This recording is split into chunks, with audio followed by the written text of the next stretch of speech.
ഒരാൾക്കൊരു 5000 രൂപ കൊടുത്താലും ചിലപ്പോ അയാൾ എന്റെ വർക്ക് ചെയ്യണമെന്നില്ല, 24 മണിക്കൂർ ഇരുന്ന് കാണും.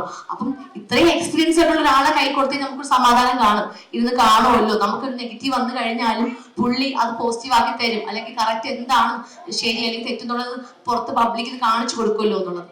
അങ്ങനെ പുള്ളി ഞാൻ അങ്ങോട്ട് കോണ്ടാക്ട് ചെയ്തിട്ടാണ് സംസാരിക്കുന്നത്. എന്റെ റിക്വസ്റ്റ് ആണ്, എന്റെ കൈവിടരുന്ന് ഞാൻ അങ്ങോട്ട് റിക്വസ്റ്റ് ചെയ്തു. പുള്ളി അതങ്ങനെ എടുത്തപ്പം ഞാൻ പുള്ളിയെ പോയി കണ്ട് സംസാരിച്ചു. എനിക്ക് നിങ്ങളുടെ PR വേണമെന്ന് പറഞ്ഞു. അപ്പൊ ഞാൻ പേയ്മെന്റ് ഒക്കെ ചോദിച്ചപ്പോൾ പുള്ളിനെ പറഞ്ഞു എന്റെ PR വർക്ക് ഞാൻ നന്നായിട്ട് ചെയ്യുന്ന ഒരാളാണ്, ഞാൻ 15 ലക്ഷം രൂപയാണ് മേടിക്കണമെന്ന് പറഞ്ഞു. എന്റെ കണ്ണ് തള്ളിപ്പോയി. അപ്പൊ ഞാൻ പറഞ്ഞു എന്റെ മുന്നേ എനിക്ക് അറിയില്ലായിരുന്നു, എനിക്ക് അത്ര എമൗണ്ടൊന്നും തരാനില്ല, എനിക്ക് അറിയത്തില്ല പേയ്മെന്റ് എത്ര മേടിക്കുന്നു എനിക്കറിയില്ല. പുള്ളി പറഞ്ഞു അനുന്നല്ല, ആര് ചോദിച്ചാലും ഞാൻ ഈ ഒരു എമൗണ്ട് ആണ് പറയുന്നതെന്ന് പറഞ്ഞു. പിന്നെ പുള്ളി പറഞ്ഞു അനുവിന് അത്യാവശ്യം ഫെയിം ഉണ്ടല്ലോ, പിന്നെ എന്തിനാ PR-ന്റെ ആവശ്യം എന്ന് നിങ്ങളോട് ചോദിച്ചു. ഞാൻ പറഞ്ഞു ഞാൻ ചോദിച്ചു, പുള്ളിയോട് ചോദിച്ചു അത് ശരിയായിരിക്കും, ഫെയിം ഉണ്ട്, പക്ഷെ നമ്മൾ അവിടെ ചെന്ന് കഴിഞ്ഞാല് നമ്മൾ അവിടെ എങ്ങനെ പ്രതികരിക്കും അല്ലെങ്കിൽ നമ്മൾ എങ്ങനെയാണ് ജീവിക്കുന്നത് നമുക്ക് അറിയത്തില്ല. കുറെ പേര് പറഞ്ഞു നമ്മൾ പോയി കഴിഞ്ഞാൽ നമ്മളെ പോസിറ്റീവ് നെഗറ്റീവ് ആക്കും എന്നൊക്കെ. അങ്ങനെ എന്തെങ്കിലും വന്നു കഴിഞ്ഞാൽ എന്ത് ചെയ്യുന്നു ഞാൻ പുള്ളി ചോദിച്ചു. അതും ശരിയാണെന്ന് പറഞ്ഞു. ഞാൻ പറഞ്ഞു ചേട്ടന് ബുദ്ധിമുട്ടാണെങ്കിൽ കുഴപ്പമില്ല, സാരമില്ല എന്ന് പറഞ്ഞപ്പോഴാണ് ഞങ്ങൾ എൻ്റെ കാര്യങ്ങൾ, അതായത് എൻ്റെ ലൈഫ് സ്റ്റോറി ഞാൻ പുള്ളിയുടെ പറഞ്ഞു. എൻ്റെ കയ്യിൽ കാശില്ല, ഞാൻ എൻ്റെ ഫാമിലിക്ക് വേണ്ടിയിട്ട് ഞാൻ ഇനി ഇപ്പോഴും കഷ്ടപ്പെടുന്ന ഒരാളാണെന്നൊക്കെ പറഞ്ഞപ്പോൾ പുള്ളിക്ക് സങ്കടം തോന്നി. പുള്ളി അതിനെ ഏറ്റെടുത്തു. അപ്പോഴാണ് പുള്ളി അത് നേരെ പേയ്മെന്റിന്റെ കാര്യമൊന്നും പറഞ്ഞിട്ടുണ്ടായിരുന്നില്ല. പുള്ളിക്ക് ഞാനൊരു അഡ്വാൻസ് ആയിട്ട് ഈ പറയുന്ന 10,000 സംതിങ് രൂപ ഞാൻ ഇട്ട് കൊടുത്തു. പുള്ളി ചോദിച്ചിട്ടൊന്നുണ്ടായിരുന്നില്ല. അത് കഴിഞ്ഞതിന് ശേഷം പിന്നെ ഞാൻ വീട്ടിൽ നിന്ന് ഇറങ്ങുന്നതിന് മുന്നേ ഞാൻ എൻ്റെ വീട്ടുകാർക്ക് 1 ലക്ഷം രൂപ ഞാൻ ഒരാളെ മേടിച്ചിട്ട്, ഞാൻ ഷിയാസ്ക്കെന്താണ് ഞാൻ കടം ചോദിക്കുന്നത്, അപ്പം ഷിയാസ്കിന്ന് മേടിച്ചിട്ട് ഞാൻ വീട്ടുകാർക്ക് ചേച്ചിയുടെ കയ്യിൽ ഇട്ട് കൊടുത്തിട്ട് പറഞ്ഞു എന്തെങ്കിലും ഒരു ആവശ്യം വരികയാണെങ്കിൽ ഈ എമൗണ്ട് പുള്ളിക്ക് 1 ലക്ഷം രൂപ കൊടുക്കണമെന്ന് പറഞ്ഞു. ആവശ്യം വരെല്ലാം കൊടുക്കണമെന്ന് പറഞ്ഞു. അപ്പം എന്നിട്ടാണ് ഞാൻ പോകുന്നത്. പോയിട്ടാണ് നമ്മുടെ ബിഗ് ബോസിനകത്ത് എനിക്കറിയില്ലായിരുന്നു PR എന്നുള്ള കാര്യം പുറത്ത് പറയാൻ പാടില്ല എന്നുള്ളത്. ഞാനൊരു തുറന്ന പുസ്തകം ആയതുകൊണ്ട് ഞാൻ ചെന്നുടനെ പറഞ്ഞു എനിക്ക് PR ഉണ്ട്, എനിക്ക് PR, നിങ്ങൾക്ക് PR ഉണ്ടോ? ആരും മിണ്ടുന്നില്ല, ഒരു മനുഷ്യൻ മിണ്ടുന്നില്ല. പിന്നെ എന്റെ കൂടെ ഉണ്ടായിരുന്ന ശൈത്യന്റെ കൂട്ടുകാരി പറഞ്ഞു അവൾക്ക് PR ഉണ്ട്, ചെറിയൊരു PR ആണെന്നൊക്കെ സംസാരിച്ചു. ഞാനും അവൾ ഒരുമിച്ചായിരുന്നു ബെഡിൽ ഷെയർ ചെയ്യുന്നത്. അപ്പം ആ ടൈമിൽ പറയുമ്പോൾ വേറെ ആരും മിണ്ടുന്നില്ല. എന്റെ PR ഇങ്ങനെ ആളാണെന്ന് മുമ്പ് ഒരുപാട് പേര് എന്റെ PR എടുത്ത ആളാണെന്നൊക്കെ അവിടെ ഒരു ചർച്ച വന്നു. എന്നിട്ട് ഞാൻ പറയുന്നുണ്ട് PR-ന് അതിനിപ്പോ എന്താ പ്രശ്നം, സപ്പോർട്ട് ചെയ്യാൻ വേണ്ടിയിട്ടല്ലേ. അത് കഴിഞ്ഞിട്ടാണ് പറയുന്നത് PR എന്ന് പറയുന്നത് എന്തോ വോട്ട് കൂട്ടി ജയിപ്പിക്കാനുള്ള ഒരു സാധനമാണെന്നുള്ളതാണ് ഞാൻ പിന്നെ അറിയുന്നത്. എനിക്കറിയത്തില്ല. പിന്നെ എല്ലാവർക്കും ദേഷ്യം. ഈ പറയുന്ന ബിനുവിന്റെ അടുത്ത് PR-ന് വേണ്ടി നമ്മുടെ ബിഗ് ബോസിന് ഉണ്ടായിരുന്നു കുറെ കണ്ടസ്റ്റൻസ് പോയിട്ടുണ്ടായിരുന്നു PR വർക്കിന്, ആരും ബിനു എടുത്തിട്ടുണ്ടായിരുന്നില്ല. അതിന്റെ ദേഷ്യം ഒന്നുണ്ട്. പിന്നെ എന്റതും കൂടെ ആയതുകൊണ്ട് അതിന്റെ ദേഷ്യമുണ്ട്. പിന്നെ ഇൻസ്റ്റാഗ്രാമിൽ എനിക്ക് കുറച്ച് ഫോളോവേഴ്സ് കൂടുതലായത് അതിന്റെ ദേഷ്യം എല്ലാവർക്കും ഉണ്ടായിരുന്നു. എല്ലാം കൂടെ ഞാൻ സത്യം പറഞ്ഞ ഈ ബിഗ് ബോസ് സീസൺ 7 ഞാൻ വന്നത് ഇഷ്ടമായില്ല എന്ന് എനിക്ക് പിന്നെ മനസ്സിലായി. ഫസ്റ്റ് ഡേ മുതൽ എനിക്ക് മനസ്സിലായി.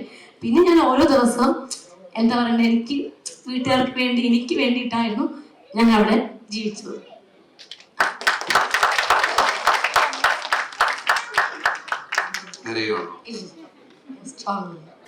ഹൈദരലി അനുമോളെ ഒന്ന് ആശ്വസിപ്പിക്കൂ. ഇല്ല വേണ്ട ബിഗ് ബോസ്, ഞാൻ ഓക്കെയാണ്. പെട്ടെന്ന് ഞാൻ ബിഗ് ബോസിൽ ഇറങ്ങിയപ്പോൾ ഞാൻ അവിടെ വെച്ച് എല്ലാം മറന്നിറങ്ങിയ ഒരു വ്യക്തിയാണ്. എനിക്ക് മറ്റുള്ളവരുടെ പരിപൂഷാനോ ചെവികാരി അറിയാൻ എനിക്ക് താല്പര്യമില്ല, ആരെയും കുറ്റം പറയാനും താല്പര്യമില്ല.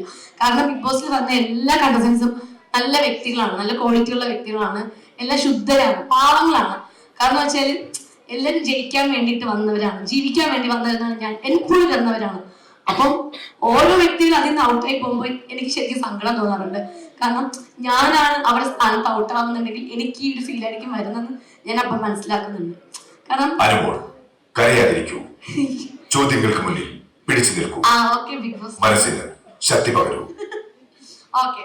അപ്പം അതുകൊണ്ട് എനിക്ക് ഇപ്പം ഞാൻ തീരുമാനിച്ച കാര്യമാണ്, പുറത്തിറങ്ങിയാലും ബിഗ് ബോസിലുള്ള ആരെ പറ്റി ഞാൻ ഒന്നും പറയില്ല. അവിടെ കഴിഞ്ഞ കാര്യമാണ്, ഒരു ഗെയിമായിട്ട് എടുത്തു കഴിഞ്ഞു. ഇപ്പോഴും ഓരോ ഇനാഗ്രേഷന് പോകുമ്പോൾ എൻ്റെ അടുത്ത് എല്ലാവരും ചോദിക്കുന്ന ചോദ്യമാണ്. ഇപ്പൊ എന്റെ ഫ്രണ്ട്സിനെ പറ്റി ചോദിക്കും, ഓരോ വ്യക്തികളെ പറ്റി ചോദിക്കും, അതിനകത്തുള്ള ഓരോ കണ്ടസ്റ്റന്റിന്റെ പേര് ചോദിച്ചപ്പോൾ ഇവരെന്തുകൊണ്ട് അങ്ങനെ പറഞ്ഞു, ഇവരെന്തുകൊണ്ട് അങ്ങനെ ഇങ്ങനെ റിയാക്ട് ചെയ്തു, ഇവർ ഇപ്പോഴും ഇന്റർവ്യൂവിൽ പോയിരുന്ന് എന്തിനാണ് ഇങ്ങനെ സംസാരിക്കുന്നത് ചോദിക്കുമ്പോൾ അവർ സംസാരിച്ചോട്ടെ, അവരെന്തെങ്കിലും പറഞ്ഞോട്ടെ, അവർക്ക് വിഷമമുണ്ടാവും. കാരണം ഞാനൊന്നും പറയാൻ, ഞാനതൊക്കെ കളഞ്ഞ കാര്യമാണ്, എനിക്ക് ഒന്നും പറയാനില്ല. എനിക്കത് മാത്രമേ പറയാനുള്ളൂ. എനിക്ക് അവരെ പറ്റി ഒരു കുറ്റമോ കുറവോ ഒന്നും പറയാനില്ല. ഞാൻ ഗെയിമായിട്ട് മാത്രമേ എന്നെ വിഷമിച്ചിട്ടുണ്ടെങ്കിൽ ഇപ്പൊ എന്നെ മാത്രമല്ല ഞാനും വിഷമിച്ചിട്ടുണ്ട്, ഞാൻ അങ്ങനെ പറഞ്ഞില്ല. അതിലൊക്കെ ഞാൻ സോറിയും പറഞ്ഞിട്ടുണ്ട്. അതുകൊണ്ട് എനിക്ക് ആരെയും മോശം പറയാൻ എനിക്ക് താല്പര്യമില്ല. നല്ലത് മാത്രമേ പറയാൻ താല്പര്യമുള്ളൂ. എല്ലാവരും രക്ഷപ്പെടണമെന്ന് മാത്രമേ ആഗ്രഹിക്കുന്നുള്ളൂ. എത്ര കൊടുത്തു എന്ന് ഇപ്പോഴും പറഞ്ഞിട്ടില്ല. അപ്പൊ ഞാൻ ഇറങ്ങിയ ശേഷം ഈ വിനു എന്ന് പറഞ്ഞ വ്യക്തി എന്നോട് പറഞ്ഞു, ഞാൻ ചോദിച്ചു കപ്പ് കിട്ടി, കണ്ണുമോളെ കിട്ടി, സന്തോഷമുണ്ട്, പിന്നെ ഒരുപാട് സന്തോഷം. കാരണം നീ ഇത്രയും കഷ്ടപ്പെട്ട് ഇവിടെ നിൽക്കുന്ന കാര്യം എനിക്കറിയില്ലായിരുന്നു. പക്ഷെ ഇത് ജനങ്ങൾ നിന്നെ ജയിപ്പിച്ചതാണ്, അല്ലാതെ PR അല്ല. എന്റെ ഭാഗത്ത് നിന്ന് നല്ല രീതിയിൽ സപ്പോർട്ട് ചെയ്തിട്ടുണ്ട്, ഞാൻ ഇല്ലെന്ന് പറയുന്നില്ല. അതുകൊണ്ട് എൻ്റെ ഇതുവരെ വ്യക്തി എൻ്റെ പേയ്മെന്റ് ഒന്നും ചോദിച്ചിട്ടില്ല. അപ്പൊ അതിലൊരുപാട് സന്തോഷമുണ്ട്. പക്ഷെ ഞാൻ പറഞ്ഞിട്ടുണ്ട് പേയ്മെന്റ് എനിക്ക് എന്തായാലും പുള്ളി എനിക്ക് വേണ്ടി കഷ്ടപ്പെടുന്നത് എനിക്ക് അറിയാം ഒരുപാട്. കാരണം ഈ പറയുന്ന പോലെ പുള്ളി മാത്രമല്ല, ഈ പറയുന്ന എന്നെ ഇഷ്ടപ്പെടുന്നത് നിങ്ങളൊക്കെ തന്നെയാണ്. 24 മണിക്കൂർ ലൈവ് കണ്ട് നിങ്ങൾ തന്നെയാണ്. കുറെ ഗ്രൂപ്പുകളുണ്ട് എനിക്ക് വേണ്ടിയിട്ട്. എനിക്ക് തോന്നുന്നു ഒരുപാട് എനിക്ക് ചേച്ചി കാണിച്ചിട്ടുണ്ട്. ആ ചേച്ചി എന്റെ സിസ്റ്റർ ആ ഗ്രൂപ്പിലൊക്കെ ഉണ്ട്. അപ്പൊ ഓരോ ദിവസം ഉറക്കൊഴിഞ്ഞ് ഞാൻ എണീക്കുമ്പോൾ എന്റെ കൂടെ എണീക്കുകയും, ഞാൻ കരയുമ്പോൾ എന്റെ കൂടെ കരയും, ഞാൻ ചിരിക്കുമ്പോൾ എന്റെ കൂടെ ചിരിക്കുകയും, ഞാൻ ഉറങ്ങിയ ശേഷം ഉറങ്ങുന്ന ഒരുപാട് പേരുണ്ട് പ്രേക്ഷകര് എന്നെ സ്നേഹിക്കുന്ന. അപ്പം ഒപ്പം അവരാണ് എന്റെ PR അല്ലേ. അപ്പൊ പുള്ളി പറയുന്ന വെച്ചാല് ഞാൻ മാത്രമല്ല, ഈ കാണുന്ന ഈ 16 ലക്ഷം പേരാണ് അതിനു വേണ്ടി വോട്ട് ചെയ്തത്. അപ്പൊ അവരാണ് നിന്റെ ശരിക്കും PR. ഒപ്പം ഞാൻ നിന്റെ കൂടെ ഒന്ന് സപ്പോർട്ട് ചെയ്യുന്നുള്ളൂ, ഇതിൽ നിന്ന് ഒന്നും ആഗ്രഹിക്കുന്നില്ല എന്നാണ് പറഞ്ഞിരിക്കുന്നത്. അപ്പൊ മനുമോളിന്റെ ആ PR എന്നുള്ള ഒരു ഡൗട്ട് പ്രേക്ഷകർക്ക് ഉണ്ടായിരുന്നു. അത് കൃത്യമായിട്ടുള്ള മറുപടി തന്നു. എന്തായാലും എന്റെ അടുത്ത് 15 ലക്ഷം ചോദിച്ചു. ആ ചോദിച്ച കാര്യമാണ് ഞാൻ ചെന്ന് ബിഗ് ബോസിലുള്ളടത്തൊക്കെ ഞാൻ രഹസ്യമായിട്ട് പറഞ്ഞത്. എന്റെ അടുത്ത് 15 ലക്ഷം ചോദിച്ചു, പക്ഷെ ഞാൻ കൊടുത്തിട്ടില്ല. എന്റെ കയ്യിൽ അത്രയൊന്നുമില്ല. അത്രയും രൂപ ഉണ്ടായിരുന്നെങ്കിൽ ഒരിക്കലും ഞാൻ ബിഗ് ബോസിൽ പോകത്തില്ലായിരുന്നു. കാരണം ഞാൻ ആ പൈസ ഉണ്ടായിരുന്നെങ്കിൽ എന്റെ ഫിനാൻഷ്യൽ പ്രശ്നങ്ങളൊക്കെ ഞാൻ അത് തീർക്കുമായിരുന്നു. ഞാൻ എന്നിട്ടും വിളിച്ചപ്പോൾ ഞാൻ ബിഗ് ബോസിനോട് പറഞ്ഞു, അതായത് എന്റെ കോർഡിനേറ്റർ ഞാൻ പറഞ്ഞു, ചേട്ടാ അല്ലെങ്കിൽ ചേച്ചി ഞാൻ അടുത്ത സീസണിൽ വരാം, ഇപ്രാവശ്യം ഞാൻ വരുന്നില്ല എന്ന് പറഞ്ഞു. പക്ഷെ അവർക്ക് ഈ സീസൺ വന്നു. കാരണം അടുത്ത സീസണിൽ അതിനെ വിളിച്ചില്ലെങ്കിലോ എന്നൊരു ക്വസ്റ്റ്യൻ ചോദിച്ചു. അപ്പൊ പിന്നെ വിചാരിച്ചു പോകാമെന്ന് വിചാരിച്ചാണ് പോയത്. പിന്നെ ദൈവത്തിന്റെ അനുഗ്രഹം ഉള്ളത് കൊണ്ട് മാത്രമാണ് ഞാൻ ഇവിടം വരെ നിന്നതും എനിക്ക് വിന്നറാവാൻ സാധിച്ചത്. ഞാൻ അതിൽ വിശ്വസിക്കുന്നു. തീർച്ചയായിട്ടും അത് തന്നെയാണ്. അങ്ങനെ വരുമ്പോൾ PR-നെ കുറിച്ച് തന്നെ ചോദിക്കുമ്പോൾ, ഇന്നലെയാണോ കഴിഞ്ഞ ദിവസമാണോ വിനു ഒരു പോസ്റ്റ് ഇട്ടിരുന്നത് ഇൻസ്റ്റയിൽ അല്ലെ? അത് വലിയ രീതിക്ക് വൈറലായ വലിയ സംസാരമാണ്. സോഷ്യൽ മീഡിയ ഭയങ്കര സംസാരമാണ്. വിനു ഫേസ്ബുക്കിൽ എഴുതിയത്, ഞാനും അനുമോളുമായുള്ള അടുപ്പം അത് പല രീതിക്ക് വ്യാഖ്യാനിക്കുന്നു. അനുമോളുടെ ഫാൻസിന്റെ ആൾക്കാരുണ്ട്. അനുമോളുടെ അമ്മയും അച്ഛനും ഒഴുകുന്ന വീട്ടുകാരും വിനുവുമായിട്ട് ചേരരുത്, മാറി നിൽക്കണമെന്ന് ആവശ്യപ്പെട്ടു എന്ന് പറഞ്ഞു. വിനുവിനെ കുറിച്ച് ഇത്ര പോസിറ്റീവ് പറയുന്നതാണ് അനുമോൾ. അത്ര ഒരു പോസ്റ്റിലുള്ള കാരണം എന്താണ്? പുള്ളി ഈ ബിഗ് ബോസിൽ നിന്ന് ഇറങ്ങി ഞാൻ എത്തിയതിനു ശേഷം എൻ്റെ അടുത്ത് ഒരുപാട് പേര് പറഞ്ഞു, ഇപ്പോഴും മെസ്സേജ് അയക്കുന്നവരുണ്ട്. ഇപ്പൊ ചിലപ്പോൾ ഈ കൂട്ടത്തിലിരിക്കുന്നവർ പറയുന്നുണ്ടായിരിക്കാം, വിനു എന്ന് പറഞ്ഞ വ്യക്തി ഒരുപാട് ഇന്റർവ്യൂലൊക്കെ വന്ന് പറഞ്ഞു എന്നെ ഭയങ്കര നാണം കെടുത്തുന്നുണ്ട്, അല്ലെങ്കിൽ പുള്ളി ഇങ്ങനെ സംസാരിക്കുന്നുണ്ട്, ഏറ്റവും കൂടുതൽ അനുവിന് ചീത്തപ്പേരുണ്ടാക്കിയത് ഈ വ്യക്തിയാണെന്നൊക്കെ പറയുന്നുണ്ടായിരുന്നു. പക്ഷെ ഇപ്പോഴും പുള്ളി എന്താണ് ഓരോ മീഡിയയിൽ പോയി ഇന്റർവ്യൂ കൊടുത്തിരുന്നത് എനിക്ക് കാണാൻ താല്പര്യമില്ല. എല്ലാവരും ഒന്ന് പറയുമ്പോൾ പോലും ഞാൻ പറഞ്ഞില്ല, എനിക്ക് പുറത്ത് എന്തൊക്കെ നെഗറ്റീവ് ഫോൺ എടുക്കുമ്പോൾ എന്തെങ്കിലും ഒരു നെഗറ്റീവ് ഒരു വീഡിയോ കണ്ടു കഴിഞ്ഞാൽ ഞാൻ പെട്ടെന്ന് മാറ്റും. കാരണം എനിക്ക് കാണാൻ താല്പര്യമില്ല. കാരണം ഞാൻ സന്തോഷം മാത്രം ആഗ്രഹിക്കുന്ന ഒരു വ്യക്തിയാണ്.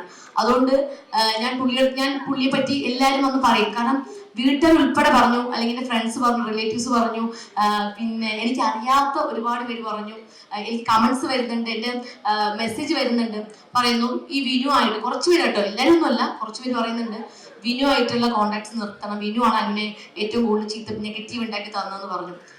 എന്ത് നെഗറ്റീവാണെന്ന് എനിക്ക് ഇപ്പോഴും അറിയില്ല. പിന്നെ ഈ ഇന്റർവ്യൂ കാര്യങ്ങൾ കൊടുത്തു. പിന്നെ ഞാൻ വിനുവിനെ ചോദിച്ചു എന്തിനാണ് ഇന്റർവ്യൂ കൊടുത്തതെന്ന് ചോദിച്ചപ്പോൾ വിനു പറഞ്ഞെന്ന് വെച്ചാല് PR-ന് പ്രശ്നം വന്നപ്പോൾ അനുവിന് മാത്രമേ PR ഉള്ളൂ എന്ന് ബിഗ് ബോസിൽ പറഞ്ഞു. വേറെ ആരും PR-ന്റെ കാര്യം പറഞ്ഞില്ല. രാവിലെ മോർണിംഗ് ആക്ടിവിറ്റി ഉണ്ടായിരുന്നു PR-ൻ്റെത്. അപ്പൊ അതിനകത്ത് പോലും പല വ്യക്തികൾ അതിനകത്ത് PR ഇല്ല എന്ന് പറഞ്ഞിട്ടുണ്ടായിരുന്നു.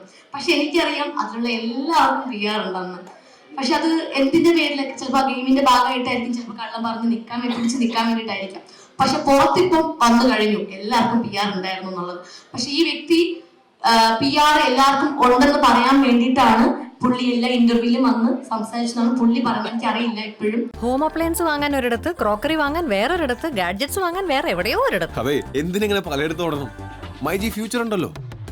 മൊബൈൽ ഫോൺ മുതൽ ഹോം അപ്ലയൻസസ് വരെ എല്ലാം ഒരിടത്ത്, ഏറ്റവും കുറഞ്ഞ EMI. അങ്ങനെയാണെങ്കിൽ ഏറ്റവും കുറഞ്ഞ വില. എന്നാ ഏറ്റവും കൂടുതൽ ഓഫറുകൾ. MyG future. Experience the next. My G ആണ് ഫ്യൂച്ചർ.